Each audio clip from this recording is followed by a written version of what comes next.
Hello friends, welcome to only mathematics centre. Friends, आज के इस वीडियो में हम लोग भाग करना सीखेंगे। ठीक है, यानी किसी भी संख्या में कैसे भाग दिया जाता है उसी के बारे में जानेंगे।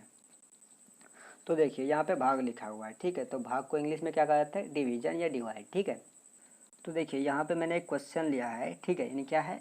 76 95 6 भागा 3। ठीक है, यानी 76 95 6 में 3 से भाग देना है। ठीक है, तो देखिए आप वीडियो को बिना स्किप किए हुए टिल दी एंड तक देखिए, तो ही जाके आपको समझ में आएगा। अगर चैनल पर नए हैं तो चैनल को सब्सक्राइब भी कर लें। ठीक है, तो देखिए यहाँ क्या है, हम लोग के पास क्या दिया गया है? 76,956 भागा 3। ठीक है, यानी ये हमारा भाग का सिंबल है। ठीक है, और ये भी हमारा भाग ही है। ठीक है, यानी जब भी कहीं आपको इस तरह से लिखा हुआ दिख जाए तो समझ लीजिए कि आपको भाग ही देना है। ठीक है, तो देखिए यहाँ पे क्या है? 76,956 भागा 3। ठीक है, यानी इतना में इतना से भाग देना है। ठीक है, तो देखिए सबसे पहले आपको left round bracket right round bracket बना लेनी है। ठीक है, और देखिए यहाँ आप लोग को छोटी संख्या लिख देना है। ठीक है, यानी जिस संख्या से भाग देनी है उसको यहाँ लिख देनी है। ठीक है, और जिस संख्या में भाग देनी है उसको इसके बीच में लिख देना है। तो भाग हम लोग को किस में देना है? 76 95 6 में। ठीक है, यानी इसमें भाग देना है। तो देखिए यहाँ क्या है? 3 है। ठीक है, यहाँ यानी कहने का मतलब यहाँ 3 है, एक डिजिट है। ठीक है, तो यहाँ भी हम लोग को पहले एक डिजिट देखना है। अगर एक डिजिट में भाग लग जाएगा तो एक डिजिट में भाग देंगे। अगर एक डिजिट में भाग नहीं लगेगा तो हम लोग 2 डिजिट को सम्मिलित करेंगे, यानी 2 डिजिट को सम्मिलित करके उसमें भाग देंगे। ठीक है, तो देखिए यहाँ एक डिजिट में हमारा 7 है। ठीक है, और भाग देना है 3 से, जो कि 3 से बड़ा है, तो हमारा यहाँ एक डिजिट में ही भाग लग जाएगा। ठीक है, तो देखिए यहाँ क्या है? 3 है। ठीक है, तो आप जिस संख्या से भाग दे रहे हैं उस संख्या का आपको टेबल आना चाहिए। ठीक है, तो यहाँ 3 है, तो आई होप आप लोग को मालूम ही होगा 3 का टेबल, तो मुझे बताने की ज़रूरत नहीं है।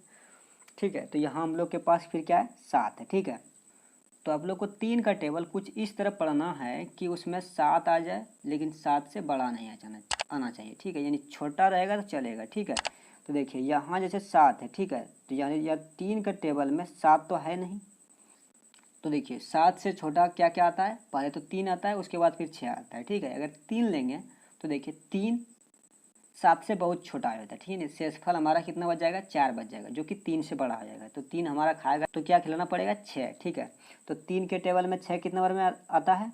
तो 2 बार में, तो 2 यहाँ लिख दीजिए और 6 यहाँ लिख दीजिए। ठीक है, अब इसको घटा दीजिए। ठीक, तो देखिए जब 7 में 6 को घटाइएगा तो कितना बच जाएगा? 1 बच जाएगा। ठीक है, अब 7 के बाद यहाँ क्या है? 6 है, तो यहाँ 6 उतर जाएगा। तो देखिए जब यहाँ 6 उतरा तो कितना बन गया? 16।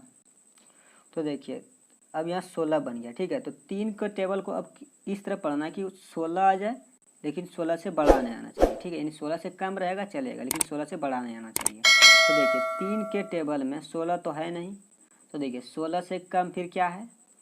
15 है। तो देखिए 15 3 के टेबल में कितना बार में आता है?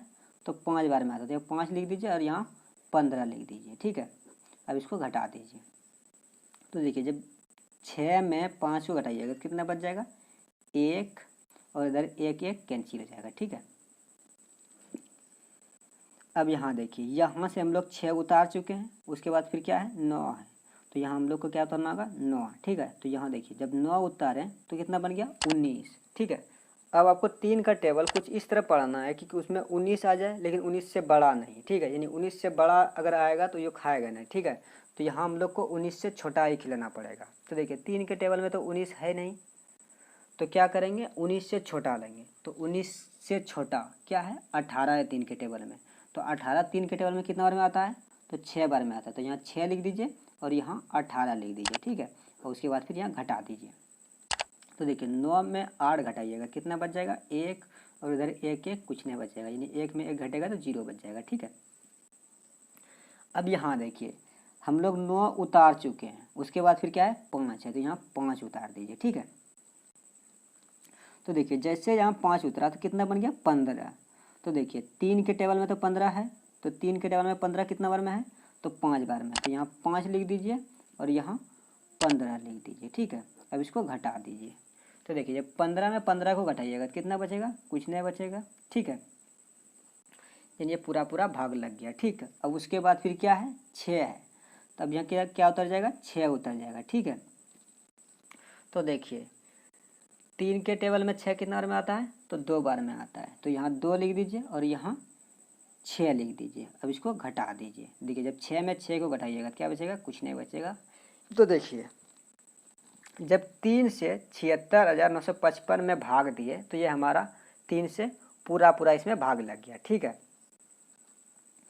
यानी ये हमारा होता है भाजक, ठीक है, ये होता है भाजक, ये होता है भाज, और ये हमारा होता है भागफल, और यहाँ जो शेषफल होता है, ठीक है। यानी यहाँ अगर कुछ बचेगा उस शेष के रूप में बचेगा, तो यहाँ हमारा शेष के रूप में कुछ नहीं बचेगा, कुछ नहीं बचा है तो ये 0 बचा है, ठीक है।